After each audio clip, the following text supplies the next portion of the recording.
Alors, dans cette étape, on va rajouter donc quelques retouches un petit peu plus générales sur l'intérieur du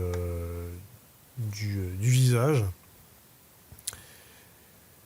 On va commencer par transformer le tout, parce que là, vous voyez qu'en termes de couleur, on est de luminosité, en tout cas générale, on n'est pas très raccord, hein, on manque une uniformisation. Là, on va pas s'embêter à faire des retouches colorimétriques, on va tout passer en noir et blanc. Donc je vais au-dessus de personnage chien et au-dessus de tout le reste, du coup, je vais mettre un calque de réglage noir et blanc. Alors c'est très pratique, hein, je ne vais pas rentrer dans le détail de ce calque de noir et blanc, mais on peut redistribuer, hein, le noir et blanc en fonction des plages de couleur de l'image d'origine. Donc là, dans notre cas, on va assombrir un peu les rouges en mettant 4. Vous pouvez tester, hein, vous voyez ce que ça donne. Hein. Là où il y a du rouge, on assombrit beaucoup plus. D'accord. Donc là, je vais mettre 4 au rouge, ce qui permet d'assombrir le haut du personnage.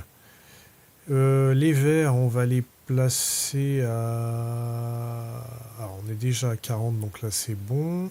Et on va modifier le bleu, par contre. Le bleu, on va le mettre à moins 70, qui va assombrir un peu plus cette zone-ci. D'accord. Et vous voyez que simplement en faisant ça, on a déjà quelque chose d'assez sympa. Donc on est OK pour ça. À partir de là, on va rajouter cette fois-ci un halo rouge qui va donner un aspect dramatique, encore plus dramatique à notre composition. Pour ça, je vais rajouter, alors ça c'est une petite astuce, hein, qui marche très bien, hein. Je vais rajouter une couleur unie. On va mettre le code hexadécimal suivant, FC0000. Je clique sur OK. Et évidemment, je vais sélectionner le masque de fusion, faire CTRL-I pour le remplir de noir.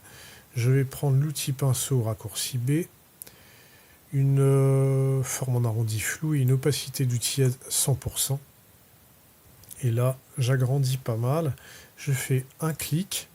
Alors, avec du blanc, évidemment, je fais un clic, CTRL-T, et je vais, alors là je l'ai déformé, je vais agrandir, comme ceci, le halo en question.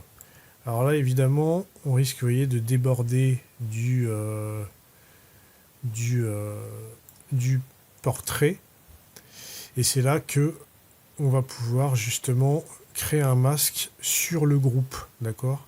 Puisque là j'ai déjà un masque sur le calque sur le masque de fusion du calque de réglage. Donc je vais tout simplement rajouter un masque de fusion sur le calque portrait. Alors avant ça, je vais modifier le mode de fusion du calque rouge pour que ça s'intègre mieux à l'ensemble. Je vais le passer à superposition, qui permet d'avoir un halo rouge, mais qui vient coloriser, hein, en filigrane l'image intégrée au visage.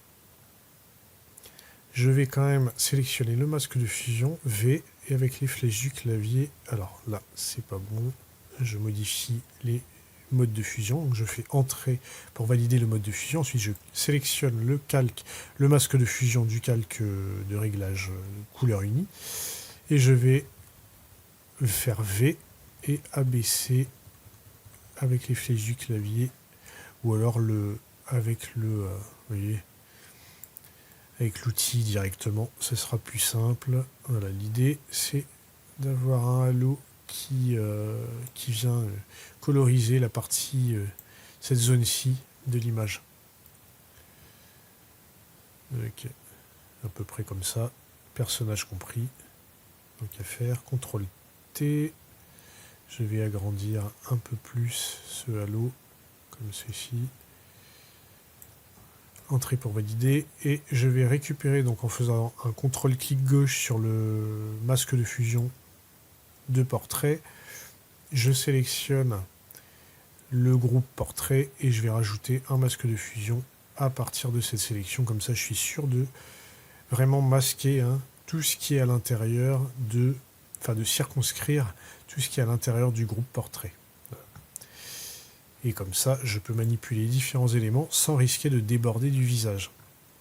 Je vais revenir quand même sur le... Non, on va rester comme ça. Ça me plaît bien. C'est à peu près ce que j'avais fait sur mon image d'origine. Donc on va s'arrêter là pour cette courte étape. Et dans l'étape suivante, on va commencer à placer les éléments texte qui vont bien. Je vous dis à de suite pour la suite.